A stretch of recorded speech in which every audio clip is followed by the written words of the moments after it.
Halo, Assalamualaikum warahmatullahi wabarakatuh. Sebelumnya, perkenalkan, saya Najah Hanania Putra dengan NIM 6211421067, Prodi Ilmu Keolahragaan. Pada kesempatan kali ini, saya akan mempresentasikan tugas pendidikan agama Islam, yaitu materi Islam, kemodernan, dan keindonesiaan.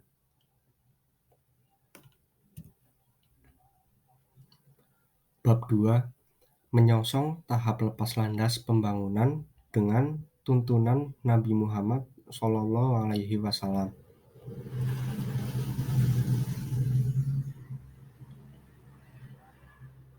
Islam, ajaran sikap pasrah kepada Tuhan.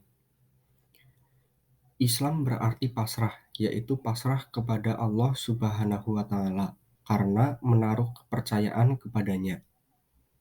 Semua agama yang dibawa oleh para nabi mengajarkan pasrah kepada Allah. Seorang nabi disebut Muslim, dan agamanya pun disebut Islam, karena dia sendiri pasrah kepada Allah dan membawa ajaran yang menyeru manusia untuk pasrah kepada Allah. Makna asal Islam dan Muslim tidak hanya pada suatu kelompok tertentu, tetapi mencangkup setiap sikap pasrah kepada Allah dan setiap orang yang menunjukkan sikapnya itu.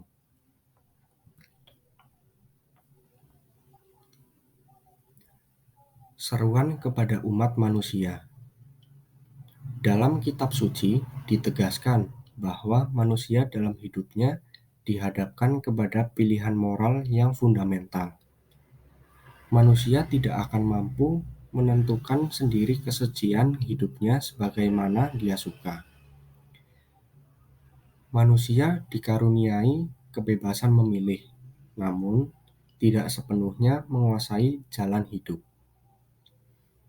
Karena itu, manusia diseru untuk tidak menganggap enteng hidup.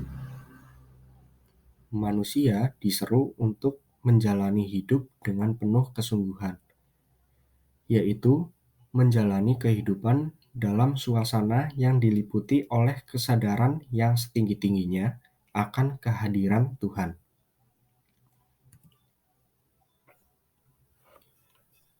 Tugas utama kekhalifahan. Manusia adalah makhluk bebas yang bertanggung jawab mengemban tugas kekhalifahannya, membangun kehidupan di bumi dengan sebaik-baiknya.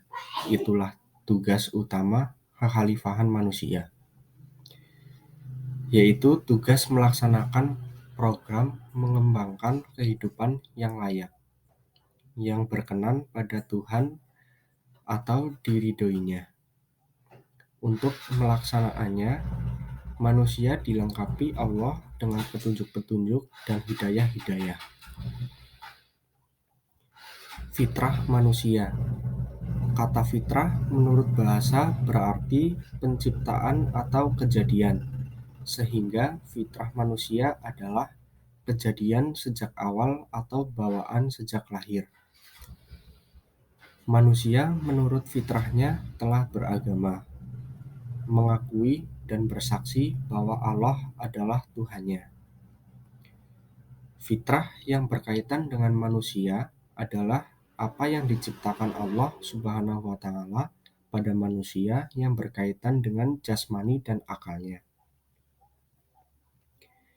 Secara keseluruhan, dalam pandangan Islam mengatakan bahwa kemampuan dasar atau pembawaan itu disebut dengan fitrah. Fitrah yang berkaitan dengan manusia adalah apa yang diciptakan Allah Subhanahu wa Ta'ala pada manusia yang berkaitan dengan jasmani dan akalnya. Manusia berjalan dengan kakinya adalah fitrah jasadiyahnya. Sementara menarik kesimpulan melalui premis-premis adalah fitrah akliyahnya.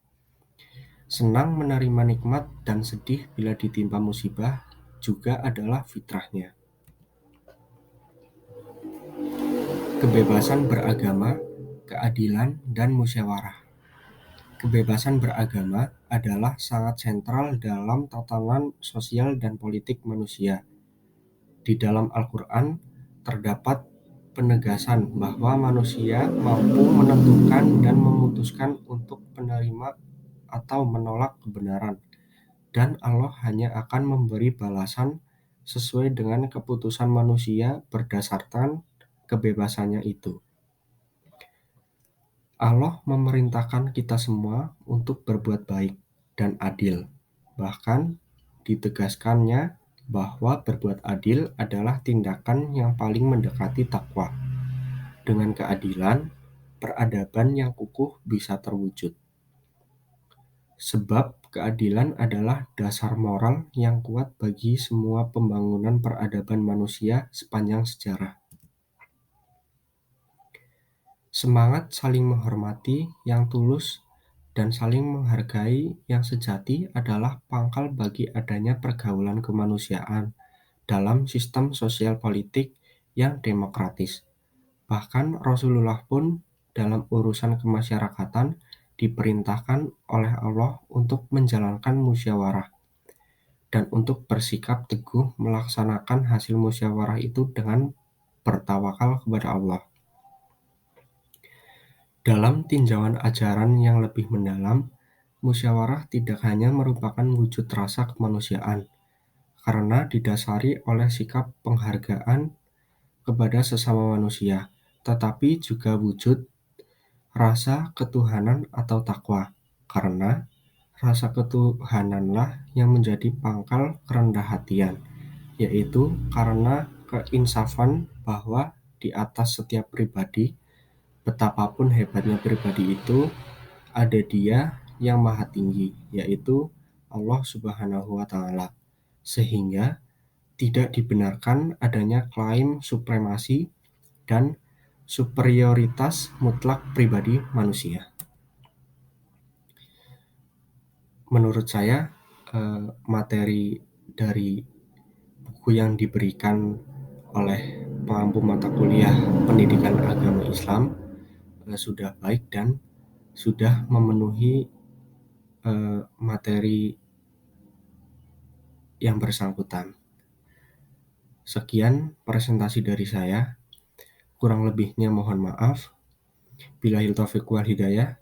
Wassalamualaikum warahmatullahi wabarakatuh.